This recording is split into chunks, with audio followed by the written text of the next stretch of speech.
आइए योगाभ्यास के लिए आरंभ करते हैं। सर्वप्रथम कमर गर्दन बिल्कुल सीधी, ध्यान मुद्रा में दीर्घ श्वास भरते हुए 3 बार ओमकार का उच्चारण।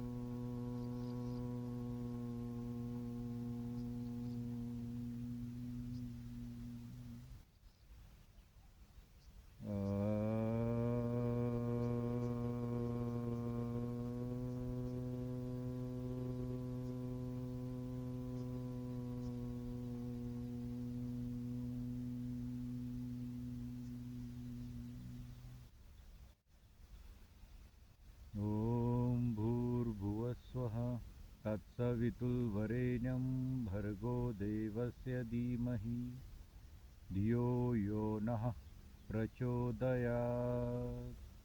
ॐ त्र्यम्बकं यजामहि सुगन्धिं पुष्टिवर्धनम् उर्वारुकमेव वन्दनात् मृत्युर्मोक्षीयमामृतात्। ॐ सहनावतु सहनो भुनक्तु सह वीर्यं करवावहै तेजस्विनावधीतमस्तु मा विद्विषावहै।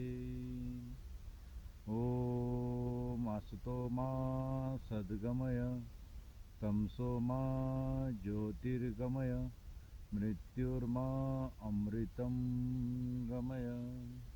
ॐ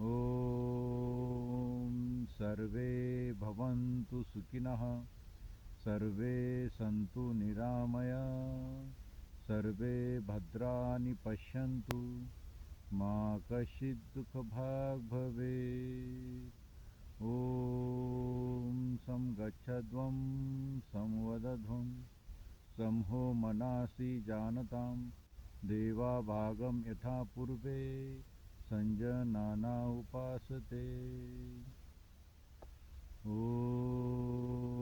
यदा यदा हि धर्मस्य ग्लानिर्भवति भारत अभ्युत्थानं धर्मस्य तदात्मानं सृजामहि पवित्रनाय साधूनां विनाशाय च दुष्कृतं धर्म संस्थापनार्थाय संभवामि युगे युगे। ॐ योगेन चित्तस्य पदेन वाचः मह्यं शरीरस्य वैद्यकेन योपाकरोत्तं प्रवरं मुनीनां पतञ्जलिं प्राञ्जलिरानतोऽस्मि। ॐ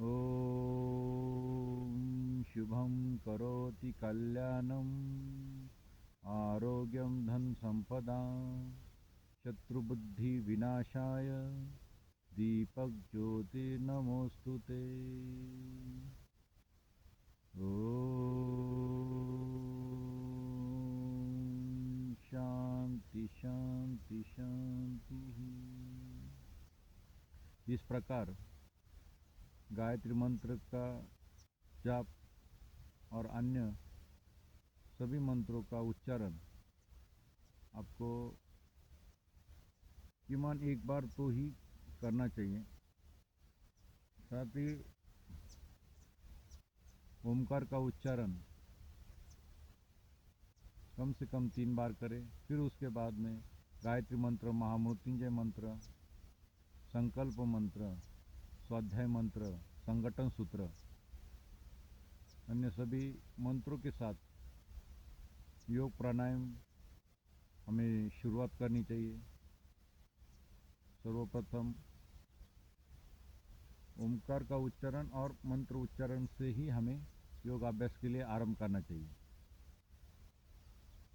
पहला प्राणायाम है भस्त्रिका प्राणायाम, जिसमें हमें नासिका द्वार से दीर्घ श्वास भीतर भरना है और बाहर छोड़ना है। एक स्वर, एक लय और धीमी गति से नासिका द्वार से हमें सांसों को फेफड़ों के भीतर भरना है, ना कि पेट में। दीर्घ श्वास भरे और बाहर छोड़े।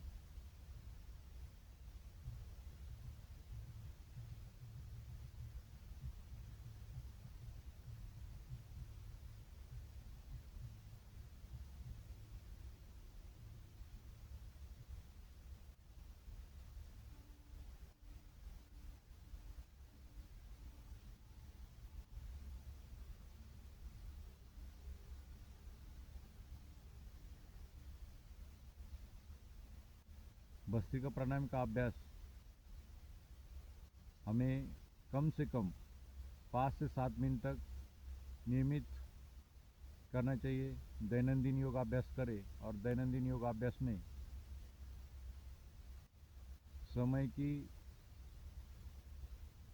जो एक सीमा होती है कि कितने समय में हमें एक प्राणायाम को करना है, कितने समय तक हमें एक प्राणायाम को करना है, ये हमें पता होना चाहिए।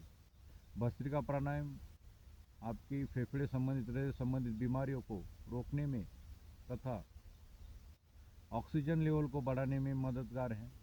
इसलिए हृदय संबंधित बीमारी जैसे हार्ट ब्लॉकेज की समस्या है, हार्ट अटैक की समस्या है,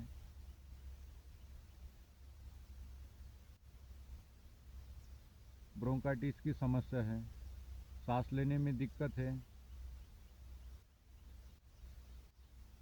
तो हृदय संबंधित जितनी भी बीमारी आती है उन सभी बीमारियों में भस्त्रिका प्राणायाम कम से कम 5 से 7 मिनट करें। मृद मध्य आदि मात्रत्व महर्षि पतंजलि ने कहा है कि धीमी गति, मध्यम गति और तेज गति। जब तक आप योगाभ्यास पूर्णतः शिक्षित नहीं होते हैं, अभ्यास पूर्ण होता नहीं है और आप निरोगी नहीं बनते हैं, तब तक किसी योग शिक्षक या योगाचार्य के माध्यम से ही इस शिक्षा को ग्रहण करें, नियमों का पालन करें।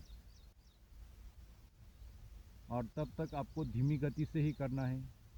जब आपका अभ्यास पूर्ण हो जाए तो मध्यम गति से करें, और जब आप संपूर्ण निरोगी और आपका अभ्यास बढ़ जाए उसके बाद में आप तेज गति से भी कर सकते हैं।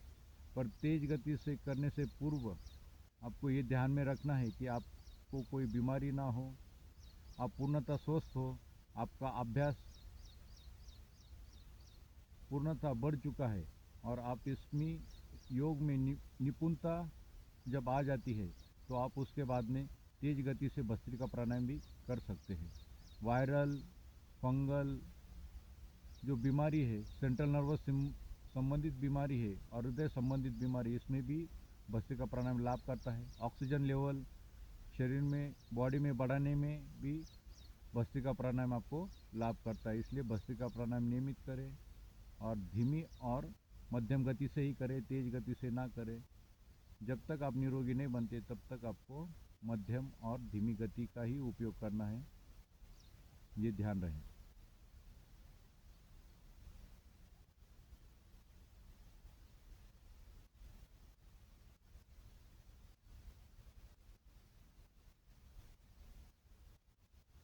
जब आपका अभ्यास बढ़ जाए तो आप तेज गति से कर सकते हैं।